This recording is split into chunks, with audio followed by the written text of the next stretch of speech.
Quanto tempo o senhor recomenda estudar para um vestibular mais concorrido, como o de medicina? Eu diria, olha, não passe de 4 horas por dia. Estudar, não estou falando assistir às aulas, estou falando de estudo concentrado, com caneta na mão, escrevendo. 4, vai, se muito, 5 horas por dia, mas não muito mais, porque não vai ser a quantidade de estudo que vai te colocar na faculdade. Vai ser exatamente o grau de desenvoltura de raciocínio que você vai ter que vai te permitir entrar na faculdade. Então, basicamente é isso. Veja bem, não exagera no tempo, porque no fim, o problema é o seguinte, se em 3 horas, intercalada, daquele jeito que eu falei, meia hora, 10 minutos, meia hora, 10 minutos, meia hora, 10 minutos, se 3 horas, ou 4 horas que sejam, é o ideal, se você estudar 8, sabe o que vai acontecer? As últimas 4 horas se sobrepõem às primeiras 4 e vai uma bagunça total e você não aproveita nem as últimas 4 e nem as primeiras 4. Então é melhor ficar nas primeiras 4 horas, que é o que vai te dar mais proveito. Né? Eu posso utilizar mapas mentais? Funcionaria? Teria alguma técnica? Olha, realmente com relação aos mapas mentais, eu tenho um pé atrás. Deixa eu explicar por quê. Porque é tanta técnica essa de montar o mapa mental que o sujeito fica mais preocupado em montar o mapa segundo a técnica do que com o conteúdo do próprio mapa. Tem até uma experiência feita numa universidade americana em que o mesmo texto foi dado por um grupo que estudou de maneira tradicional, qual aquela fazendo resumo, lápis, e um grupo que fez os tais mapas conceituais, os mapas mentais, Muito bem. Depois de um mês cobraram aquele conteúdo, o pessoal que estudou da maneira mais tradicional teve um resultado melhor do que o pessoal que fez os tais mapas mentais. Então, os mapas mentais funcionam se o sujeito já estiver usando há muito tempo, portanto é uma coisa automática, em que ele não está preocupado com o mapa mental, ele está preocupado com o conteúdo daquilo que ele está colocando no mapa. Entendeu a diferença? Se você faz um mapa mental com a preocupação, será que estou fazendo um mapa segundo o conceito adequado do mapa, não sei o que, esquece. É o conteúdo daquilo que está lá que acaba interessando. Cristiano pergunta, como fazer para armazenar o conteúdo de uma determinada matéria? Como determinar o que aprender? Se você quer saber o que é realmente importante, olha para aquilo e fala, eu vou fazer de conta que eu vou preparar uma cola, eu vou fazer de conta que na prova que vai cair esse assunto, eu tenha sido autorizado a preparar uma cola. E na hora de preparar a cola, o que é realmente importante você acaba pondo. Felipe pergunta, professor, costumo ler muitas matérias, livros e assistir palestras sobre os assuntos que gosto. Para gravar isso, devo sempre fazer um resumo escrito sobre tudo que vejo no meu dia? Sim, só que eu te daria um conselho. Fazer um resumo exige conectar palavras, e ao não conectar palavras, você vai escrever muitas palavras que têm apenas a função de distribuição do texto e não são palavras-chave. Então eu diria para você fazer menos do que um resumo. As palavras-chave, aquela que você fala, esta frase não posso esquecer, essa palavra eu não posso esquecer, isso eu não posso esquecer.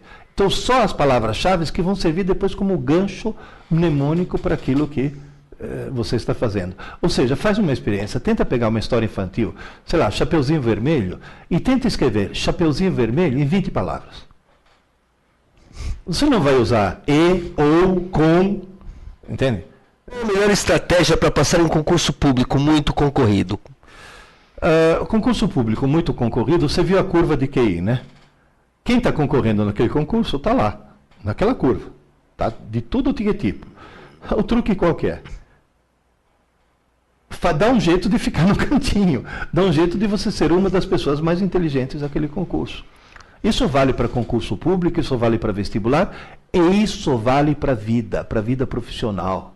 Hoje em dia, as empresas estão desesperadas, porque estão recebendo diplomados ANTA, eles usam essa palavra, ANTA diplomado, ou seja, pessoas que obtiveram diploma, mas não desenvolveram a própria inteligência. O truque é esse. É muito concorrido, seja uma das pessoas mais inteligentes. Como é que eu faço? Suba a escada. Suba a escada. Devagar, mas suba. Então, se você não conseguir no concurso de hoje, você vai conseguir no concurso do ano que vem. Mas comece a subir a escada hoje. Quem pergunta agora, ele entrou com o nome na sala que está sem acento, mas eu imagino que é o Zé. Tá? Eose, né? E-O-Z-E. É o Zé. Então é o Zé. Nessas 3 horas e meia, deve estudar várias matérias ou somente uma matéria? O ideal é pular de uma para outra. Deixa eu explicar por quê. Aquela tal história. Quando você usa o cérebro, você está ativando redes neurais, está gastando energia nessas várias redes neurais, está gastando substâncias químicas, enzimas que precisam ser repostos depois nas várias redes neurais. Se você estudar matérias diferentes, o que vai acontecer? Enquanto você está estudando matemática, você está dando um descanso em português. Enquanto você está estudando história, você está dando um descanso na álgebra. Ou seja, você está passando de uma matéria para outra, sempre tentando não perder o fio da meada, obviamente, tá certo?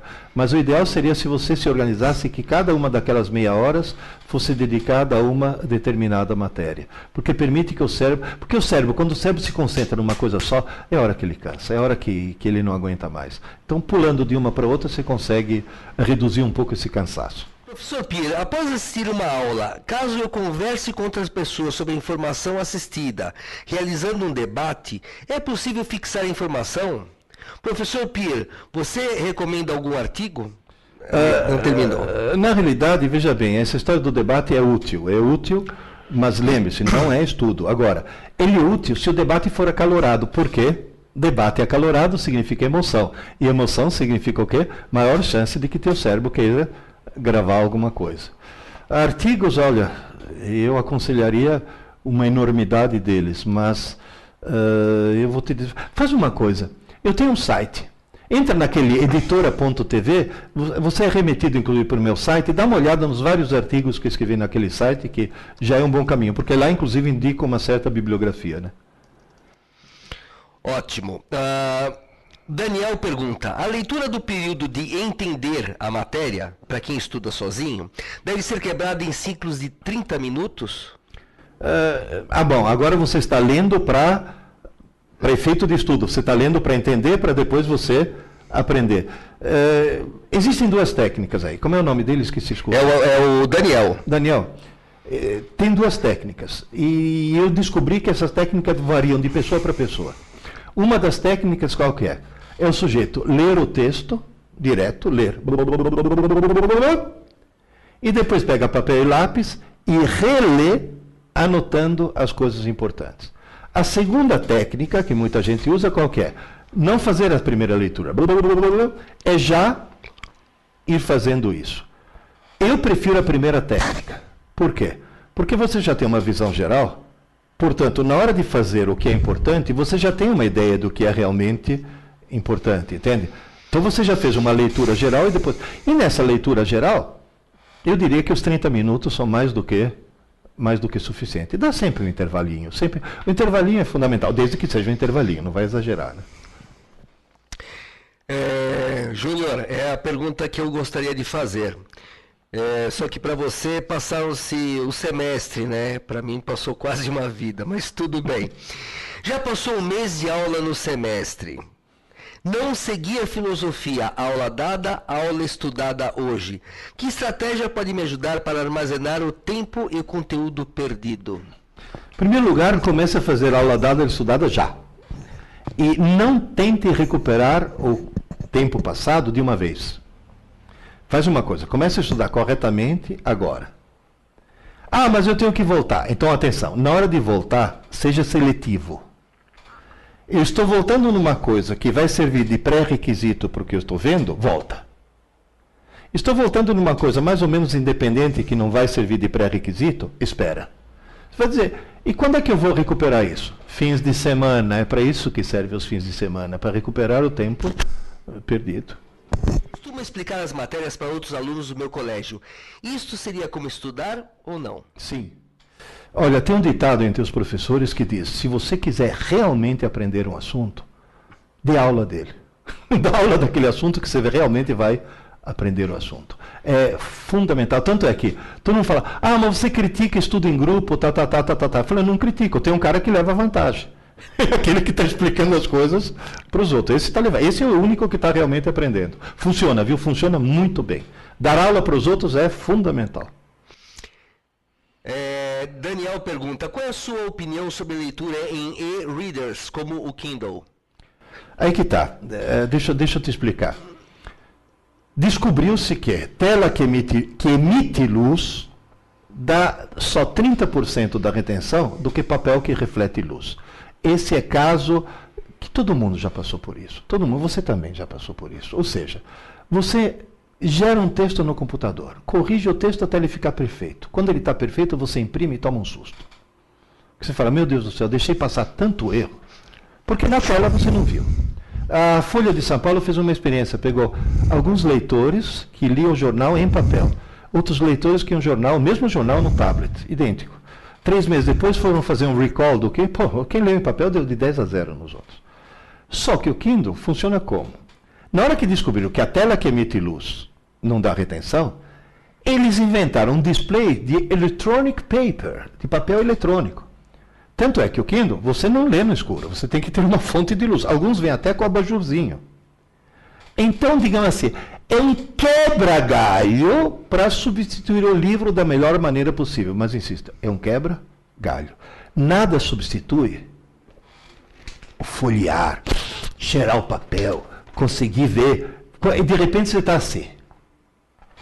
Opa! Já passei da metade. Do Kindle, você nunca vai saber se você já passou ou não da metade, porque a espessura dele é exatamente a mesma. Então, como ter certeza de que aquilo que foi estudado será devidamente gravado? Está devidamente gravado ou será devidamente gravado? Tem um truque.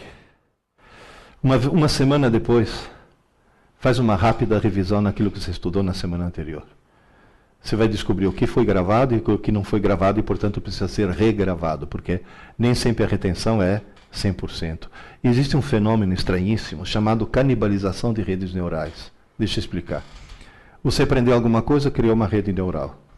Se ela não for usada durante um certo tempo, a rede neural adjacente que está se criando vê um monte de neurônios parados, fala, opa! E toma. Na hora que toma, aquele assunto acaba sendo esquecido. Então é bom sempre fazer, uma semana depois, fazer uma revisãozinha.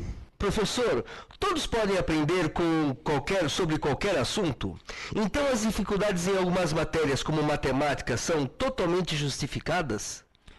Na realidade, todo mundo pode aprender qualquer coisa, não existem limitações. Qual é a técnica? Lápis e papel, qualquer coisa você aprende se você mexer com lápis e papel. Algum tipo de exercício para estimular o cérebro? Vários exercícios para estimular o cérebro, como alguém já disse aí, jogos de estratégia, xadrez, damas, palavras cruzadas é uma coisa assim importantíssima. Outra coisa, entra na internet, no Google, e procura IQ, quer dizer, IQ, Test Non-Verbal. Testes não verbais de QI. Você vai encontrar um monte. Começa a fazer. Uma pela curiosidade de você, eu vou ver o quanto eu sou inteligente, mas não. Outra, porque quanto mais você fizer esses testes, mais você acaba se tornando mais inteligente, porque a cada teste que você resolve, é uma rede neural nova que você está ativando. É uma coisa assim fantástica. Então, na realidade, existem 1000 coisas que você pode fazer, mas a principal qual que é? Leitura. Ler muito. Leia. Isso é fundamental. Tenho aula à noite e se eu deixar para estudar no dia seguinte, eu perco essas aulas? Perde. Infelizmente, perde. Então, na realidade, é melhor você perder meia hora de sono, acordar meia hora mais tarde se puder, ou coisa desse tipo, mas tem que ser na aula que você teve à noite, aquela aula vai ter que ser estudada na mesma noite, com papel e lápis. Isso sinto muito, o cérebro humano exige isso. Não fui eu que inventei isso. O papel onde escrevemos a matéria que estudamos deve ser jogado fora? Olha, pode ser jogado fora até. Porque eu, por exemplo, estudava, sabe como? Com uma lousa. Com um giz, escrevia na lousa. Resolvia meus problemas de matemática na lousa. Fazia meus resumos na lousa. Depois apagava tudo. Porque desde criança eu descobri que o ato de escrever é justamente aquilo que te torna, que faz com que o conhecimento seja absorvido. É o ato de escrever, não o que está escrito. Agora, respondendo uma pergunta anterior sobre revisões, o que você pode fazer é guardar aquele papel, porque na semana seguinte, quando for fazer uma revisão, você pode fazer revisão no próprio papel que você gerou, né? Ou seja, quer um conselho? Crie suas próprias apostilas, no fundo é isso.